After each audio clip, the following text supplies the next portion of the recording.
Karina nace en Buenos Aires en 1966 y se egresa en Bellas Artes, ¿no? De la Prilidiano Pueyrredón, sí, en 1989. Sí. Produjo la primera muestra de Karina, está relacionada con Borges. Y ahora la que está haciendo ahora también la última. Entonces la primera y la última, y eso me llamó la atención. Y la presentó en varios países. Así que contanos un poquito de eso. Sí, bueno, en realidad sí, yo trabajé con Borges desde el inicio de mi carrera. Hubo 2 muestras anteriores que no fueron dedicadas a él, pero que sí tenían la temática de Buenos Aires, de la naturaleza. Y en el año 93 empecé a trabajar con textos de Borges. En el año 94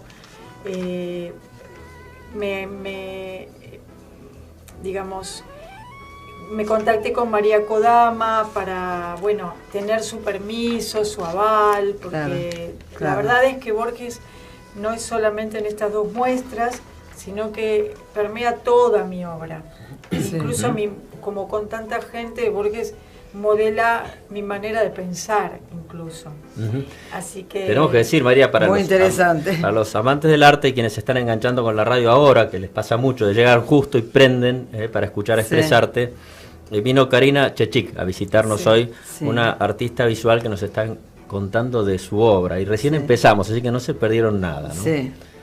Y acá se une otra vez la literatura con el arte. Sí, claro, otra vez. Sí, es lindo porque yo a los 4 o 5 años ya sabía que iba a ser algo que tenía que ver con las humanidades, pero siempre pensé que iba a ser escritora. Pero no hace 4 o 5 años, a los 4 o 5 años de vida. Sí. Qué interesante. ¿Y por qué te diste cuenta de eso en esa época tan chiquita? Lo sentía, o la influencia de mi mamá, o amaba la literatura. Pero después, como a los 11, 12, mi visión cambió y a los 15 hice mi primer taller de pintura. Entonces... ahí ya me di cuenta que iba a ir para otro lado. Claro. Interesante. Pero mi amor por la literatura persiste. Por eso lo cuento, ¿no? Claro. Qué interesante. Sí. ¿Cuál fue tu aprendizaje durante los 12 años que viviste en Estados Unidos, en Florida, residiendo con otros artistas en el Art Center de South Miami? La verdad es que me siento una privilegiada, porque el Art Center sigue existiendo, pero no en esa sí tiene un edificio todavía en Lincoln Road, pero en ese momento, en el momento que yo llegué al Art Center, estaba en su periodo de máxima expansión.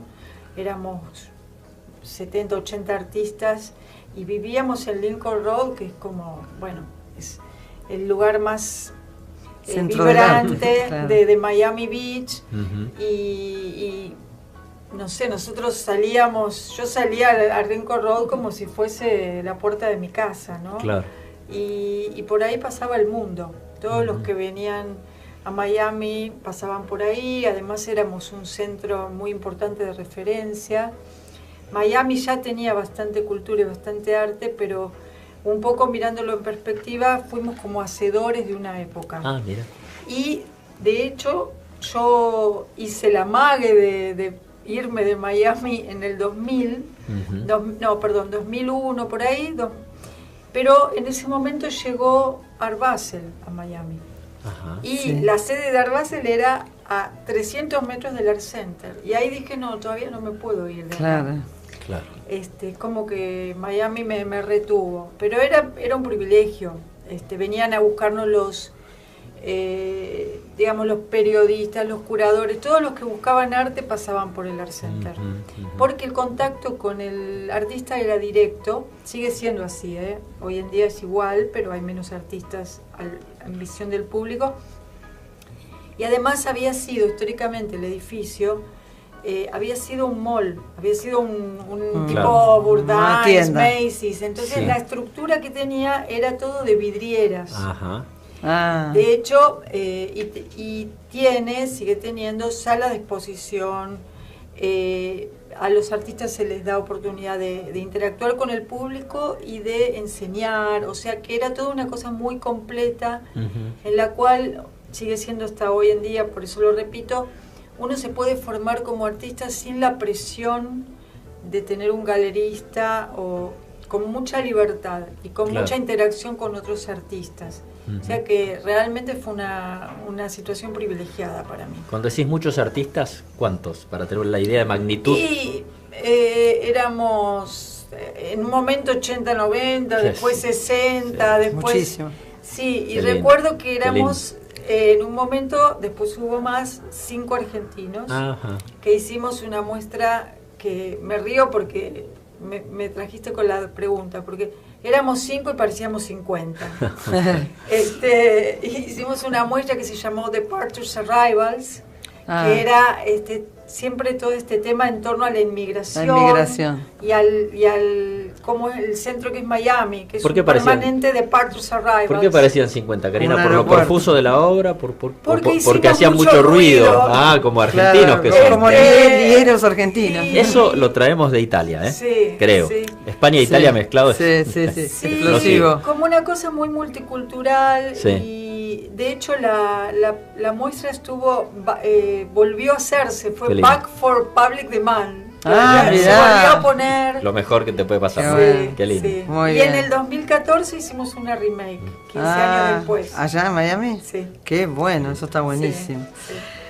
Bueno, ahora vamos a pasar a cómo surgió la idea de realizar Laberinto Vertical, que es la muestra que ella tiene actualmente en el Museo Arca, que es de arquitectura. Sí.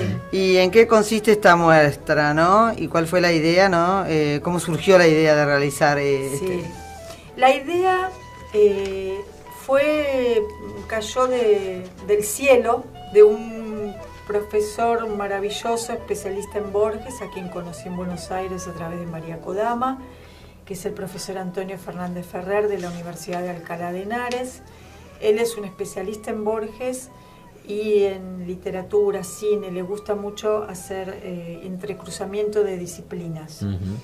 Y además de ser un especialista en Borges, trabajó y sigue haciendo cosas con Franco María Ricci, este personaje maravilloso, del cual de repente Máximo nos puede contar más, pero es un personaje multifacético que empezó como diseñador, luego ha tenido FMR, que fue una de las revistas, algunos recordarán, decían la revista más bella del mundo, de una altísima calidad, que se vendía por suscripción en todo el mundo, que tenía personajes que la seguían como, no sé, Jackie Kennedy.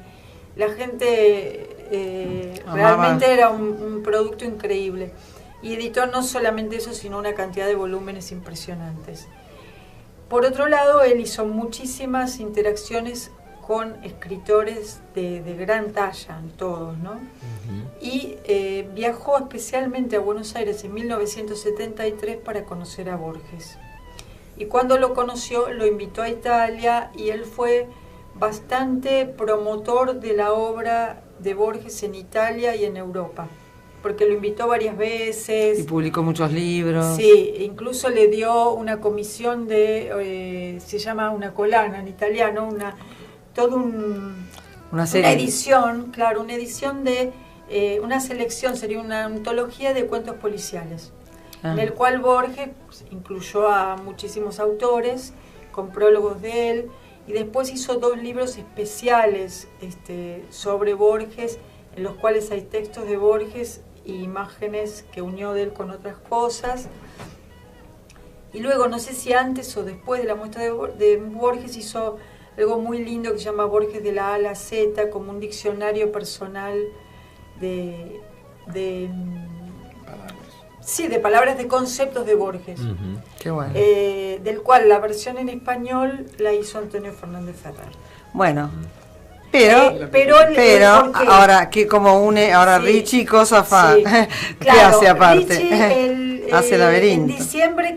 En diciembre del año pasado Ricci cumplió 80 años. Mirá. Y la idea de Antonio fue que nos invitó a Máximo y a mí. Qué bueno. Pasamos 4 días en el laberinto. Qué lindo, porque tiene un laberinto muy espectacular. Con Ricci, con su mujer. Qué bueno. Y además, toda una sorpresa para Ricci porque él no sabía lo que nosotros estábamos preparando. Esta muestra originalmente se iba a hacer en el Real Jardín Botánico de Madrid, que está al lado del Museo del Prado. Bueno, luego, por supuesto, ahí se pospuso y lo que hizo Ricci, que es lo que nos estoy contando, es que en un momento, como el personaje Sui Pen del Jardín de Senderos que se bifurcan, se retiró de la edición, vendió su sello editorial y se retiró a hacer El laberinto, del cual venía hablando hace muchos años con Borges. Y realizó un verdadero laberinto de bambú, el más grande del mundo, tiene 200.000 especies, tiene varios kilómetros, dividido en 4 sectores, no está siempre abierto todo, digamos, son 4 sectores iguales comunicados, y lo planeó durante muchos años, hizo una investigación muy seria, pero la construcción misma tardó 10 años, porque él calculó esto, que él quería verlo en vida, que lo quería disfrutar y que el bambú era una especie que crecía rápido. Claro. Entonces, incluso en la muestra mía hay testimonianza de Ricci hablando y él cuenta cómo va a ser. Y se van a llegar a más de 5 metros, se van a tocar, van a formar un triángulo, se van a plegar. Digamos, él realmente lo soñó, el laberinto, y hizo muchísimo. Pero el laberinto no es solamente un laberinto para visitar, porque es un centro abierto al público, que recibe muchísimas visitas, sino que es un centro cultural, alberga la colección de Ricci personal, que tiene más de 400 obras y es una maravilla. Es un centro de estudios de todo lo que Ricci publicó.